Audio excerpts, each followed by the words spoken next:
புதுச்சேரியில் குழந்தைகள் வாங்கி உண்ணும் நிறமேற்றப்பட்ட பஞ்சு மிட்டாயில் நச்சுப் பொருட்கள் கலந்திருப்பது கண்டுபிடிக்கப்பட்டிருக்கிறது.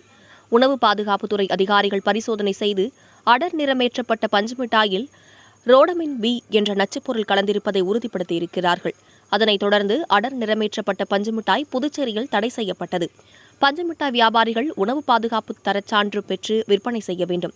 தரச்சான்று பெறாதவர்கள் உடனடியாக உணவு பாதுகாப்புத்துறை அதிகாரிகளை முறையாக அணுகி தரச்சான்று பெற்று பஞ்சு மிட்டாய் விற்பனையை தொடங்கலாம். எவ்வளவு விரைவாக அவர்கள் உணவு பாதுகாப்பு தரச்சான்று பெறுகிறார்களோ அவ்வளவு விரைவாக வியாபாரத்தை தொடங்கலாம். அதுவரை பஞ்சு மிட்டாய் விற்பனை தடை செய்யப்படுகிறது. மீறுபவர்கள் மீது விதிமுறைகளின்படி நடவடிக்கை எடுக்க அறிவுறுத்தப்பட்டிருக்கிறது. புதுவையில் குழந்தைகள் வாங்கி சாப்பிடும் பஞ்சு மிட்டாயில் ரொடமின் பி என்ற நச்சுப்பொருள் இருப்பதை கண்டுபிடித்திருக்கிறார்கள்.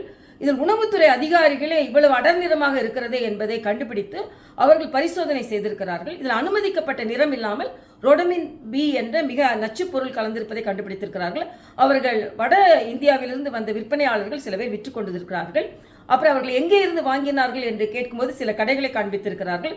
ஆக அந்த கடைகளிலும் ரசாயன பொருட்கள் விற்கப்படுகிறதா என்பதையும் பரிசோதனை செய்வதற்கு ஆணை பிறப்பிக்கப்பட்டிருக்கிறது.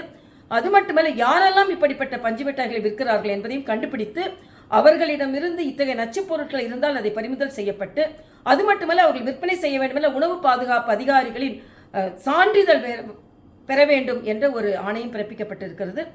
சில வியாபாரிகள் என்ன சொன்னார்கள் என்றால், தமிழகத்திலிருந்து சில பொருட்களை வாங்கி வந்தோம் என்று சொன்னார்கள். அதில் தமிழகத்திலும் இத்தகைய பரிசோதனைகள் செய்யப்படும் என்று நான் நம்புகிறேன்.